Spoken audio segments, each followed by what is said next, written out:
হঠাৎ আন্তর্জাতিক ক্রিকেট থেকে অবসর নিয়েছিলেন ওপেনার তামিম ইকবাল। তবে প্রধানমন্ত্রীর নির্দেশে অবসর ভেঙে আন্তর্জাতিক ক্রিকেটে ফিরেছিলেন দেশসেরা এই ওপেনার। এরপর বেশ নাটকীয়তার পর সর্বশেষ ওয়ানডে বিশ্বকাপ স্কোয়াড থেকে বাদ পড়েন তামিম। জাতীয় দলে আবার কবে ফিরবেন তা এখনও অনিশ্চিত। আর তাই বিসিবির 2024 সালের কেন্দ্রীয় চুক্তিতে নিজের নাম না রাখতে বোর্ডের কাছে অনুরোধ করেছেন তামিম। বিসিবির সভাপতি নাজমুল হোসেন পাপনের সঙ্গে আলোচনা করে ভবিষ্যৎ পরিকল্পনা স্থির করে এই ব্যাপারে ভাবার কথা জানিয়েছেন তামিম। এই প্রসঙ্গে বিসিবির cricket operations chairman Jalal Yunus বলেন, তামিমের সঙ্গে আগেও আমাদের আলাপ হয়েছে। আপনারা হয়তো অনেকেই জানেন না, প্রধান নির্বাচকের সঙ্গে তার কথা হয়েছে।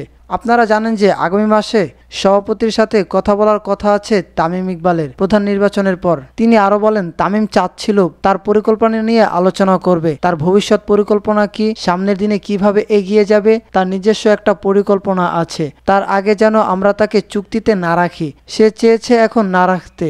পরে বাসার পর পরিকল্পনা চূড়ান্ত করে সে তখন আমাদের জানাবে সে কি করতে চায়।